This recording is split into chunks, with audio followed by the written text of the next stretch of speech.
That is terrifying. Definitely the most terrifying type of zombies. Yeah, no, that's way worse than just the Walking Dead horde just kind of like mindlessly going past. Like, they're not going to go past Winterfell. They're going to kill everybody inside. So, yeah, hopefully Tormund, and it looks like we already got that from the preview for next week, gets his ass over there to warn them and then stand up and die, because I know he's going to die. I just know it. Yeah. Well, him, Beric, and Ed, but yeah, they have plenty of more fight in them, so we need to get them there. we're gonna get right into our death predictions next, but the big setup for next week is poor Jaime. I mean, I guess he should, because like we've all been like, but Jaime's kind of good now, right? And then Bran's sitting there crippled, like. Is like, he? I guess I wouldn't forget that if I were him either. Yeah, so he's up there in the north with no army and is just like going to be around all these people that do not like him. So it'll be fun to watch him navigate. Also, you know, talking about Dany's judgment is like how she handles that because he's the Kingslayer, you know, and killed her father. And I think, like, you know, her instinct is probably going to be to murder him right away, and everybody's going to have to talk her off that ledge. So just leading up again more to, like, who will be the better ruler. Dany's instinct's always to murder. Yeah. Rewatching, I was like, man, I forgot how much she likes torture, too. Damn. Whoops. Yeah, I was, like, really blinded by the dragons. Anyway, so... that wraps up all our thoughts on episode 1, and we're going to tell you all of our death predictions for the season. Kind of starting with the ones that we're, like, damn sure are going to die. We're just going to let it go, but we'll tell you a little bit more of our predictions and, like, how we think it'll end. But starting off, Tormund.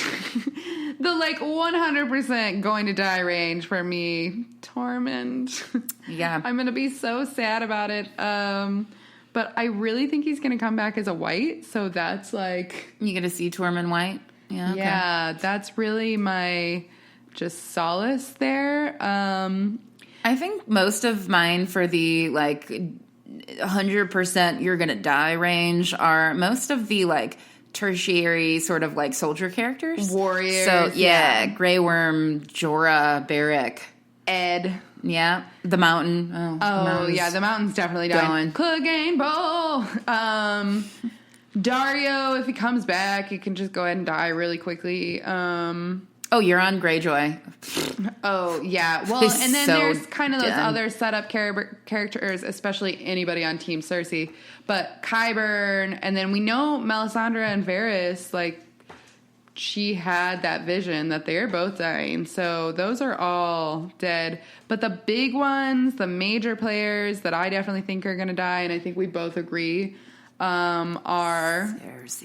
Cersei. I love her, but she's gotta go. She's gotta go. She's the best character ever written, but she's going. And unfortunately, Jaime, also one of the better characters. But not before he kills Cersei. Either he's gonna kill Cersei and they're gonna die together, or he's gonna kill Cersei but like be wounded somehow and then wind up like dying in her arms. Oh man, I'm totally dying in Brienne's arms, because I used to think Brienne was on my 100% dead list, and now I think that she might have to stay alive just to hold Jaime while he dies, because that's his big thing. He's got to die. He deserves at this point to die in the hands of the woman he loves, and hopefully that's Brienne, but we don't know. The next kind of tier of like probably gonna die are like 70% likelihood range. I was just going to throw out the Night King has to die. Oh, I thought we mentioned him. Yeah, Night King's dying. Yeah. Although I kind of hope they're going to like pull out the dragon glass and like turn him back human or whatever. Oh, I didn't put this on our list, but also 100% going to die is any of the children of the forest left. Oh, you think they're going to be like completely wiped out? Yeah, I am definitely team theory that like the Night King's traveling to the Isle of Faces to wipe them all out. Interesting. because he just, like, why not? Like, he doesn't need to kill all humanity. He just needs to kill the children of the forest who did this to him. Which just is wipe out an entire race of creatures. pretty, yeah, they maybe deserve it. I don't know. They did create him, and it was a pretty bad idea. They caused all of that. No, so. genocide's never cool, but I think that's what he's doing. But yeah, anyway, but so that 70% likely to die range. Gonna throw it out. Some more major characters. Daenerys. Yeah, I think she's dying not too. making it. I think she'll have a baby first, but I think she's dying. I would hate it if she survives. I don't know. I mean, like, I like her. She's cool and everything. She's just, like, progressively gets more crazy. She's and just like, not that great of a ruler, sort of it evil. turns out. So she's going. Yeah, it makes me think of, like, Renly's line way back in the first or second season. Like, do you still think good warriors make good kings? Like, Nope. She was a great warrior and a badass, but she should not be on that throne. No. So, also, with Dany, I think there's no way that Dany dies without Drogon dying, too. I absolutely think he's her gonna dragon. die. Yeah, that makes sense. And I also think there's a pretty good chance that Jon Snow's gonna die too. And AKA Aegon, I think, I don't know if he makes it, man. So I don't know if I'm just perfect. like holding on to my love for Jon Snow, Yes, and you it's are. like clouding my judgment. It is. But like, I really think that I think that there's a fair chance he might make it through. And here's why. And I know it gets a little convoluted, but just, follow me. You know, Jon set up for this whole prophecy thing to be the one who saves it all.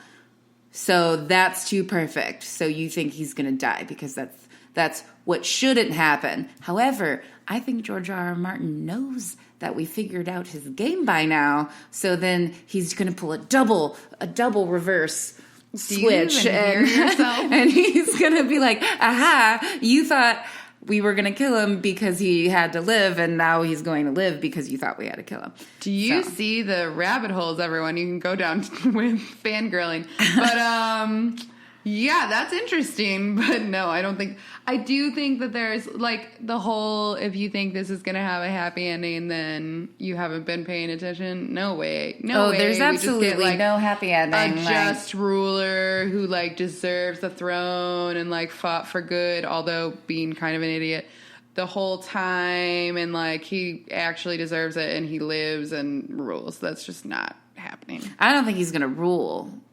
but I think there's enough there that you could argue that he might make it out. I mean, he gave away his throne again. Like, he's constantly just trying to, like, shuck these titles from him. I feel like we should put some kind of wager on this at this point.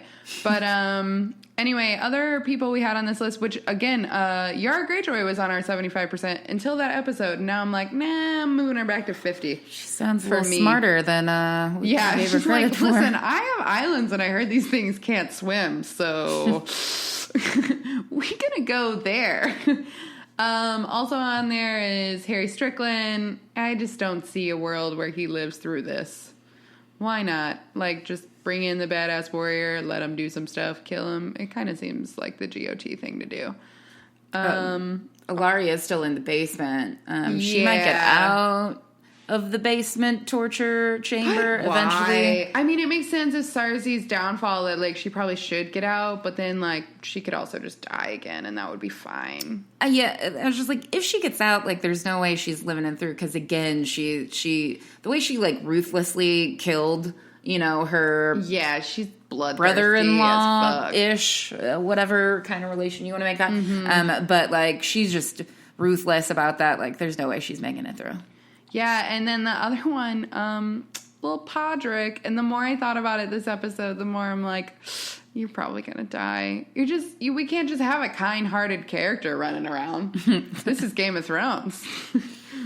Someone kind and loyal, they can't be here. He's probably gonna die and probably gonna become a white, honestly. So with your, like, we just can't have that. I think this is why I put Gilly up here too, because there's no way Sam gets to be happy with a family and a lover at the end of the day. Like, I think that, if Sam's got a pretty good chance of getting it through, Gilly's not coming with him. So I don't have Gilly on my 75% range, but you know who I do have, and I didn't write it down, is the baby. Baby Sam. Also, somebody pointed this out to me today, but what's up with him being a baby like the whole time? Everybody else is growing up. Baby Sam, still baby. That's interesting. How long has he been a baby? Since season 4? 3? Forever. It's I guess season 3. Yeah, that baby should be a lot older. That's a long time of being a baby. Yeah. Anyway, I never thought about it before, but I'm like, you're right. He shouldn't still be like that. I'd put Gilly at the baby making it out alive before Gilly. Yeah. Maybe. Because he already killed Sam, children. Raises her. But the thing is, the Night King or his, White Walkers, they want him. That baby was promised to them. Remember, he came for it. Ooh, but what if they were in the what hut. if this is Sam's ultimate... he has to save the baby or Gilly? Yeah. Oh, yeah. I like it. I like that. And okay. then, yes. I think you sold me, actually. Maybe I'm moving her. But our 50%, maybe they'll die. Maybe they won't. We don't really know. Kind of a toss-up. Well, I already explained my Jon Snow theory, but I also think Arya and Bran are in this bucket. Arya and Bran. The rest of the Starks here. I mean, I want Bran to die.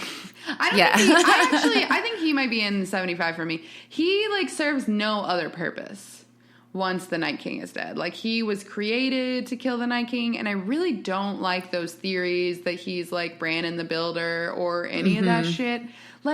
What? Okay, he can time travel and go do whatever he wants, and he builds the wall that he knows doesn't work. Oh man, I was trying to explain to one of our viewing party any sense to me compatriots yesterday. Some of you, I think you mentioned that theory, and they were like, "What? What do you mean, Bran is the Night King?" And I was trying to explain it all the theories, and just the look of just bewilderment and my brain doesn't work anymore. It's quite convoluted. I'm not a big fan of it either. And that's trying to explain those deep theories, Reddit theories to people casual who don't viewers. Know. Yeah. Whatever. Because I remember trying to go into Tyrion's a Targaryen, which I completely believe 100%. Tyrion's a goddamn Targaryen. But I don't think the show's going to do it, but, whatever, he is. But I was trying to explain that to one time, and I just, that look, I'm not trying to compare them to dog, but, the, dog look of just, turning your head slowly to the side, and then, wishing you would stop talking is the answer I got. I was like, never mind, don't worry about it. Yeah, sometimes, people are like, okay, you read the internet too much. But this is a podcast for people who also do that. The other people on our 50-50 could die, could not. Brienne, I don't know. Maybe, but I do think she has to hold Jaime first, but then she'll probably die. You were set on Brienne holding Jaime. Somebody's got to hold Jaime while he dies. That's all the man wants left in the world. And I think it should be Brienne. We did have Bran in this bucket, but again, we mentioned earlier, I'm going to jack him up a grade. I think he's still 50-50 for me. He is one of those warriors that doesn't serve any purpose and peace. Although, I mean, he can keep the brothels in business, I guess. But, I do think his story kind of ends when the conflict ends. So, why would he live?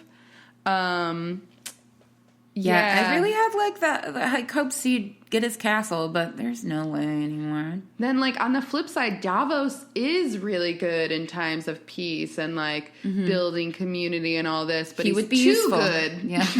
So maybe he dies. So I think that do you see what George R. Martin has done to our minds? So I think a big one for me that was really hard to place is the Hound, because I think he's got his big arc. We hate him for so long, but then we start coming around and he starts doing things better. I do think that If he dies, though, it's because he's saving Arya or Sansa. So I think it's a sacrifice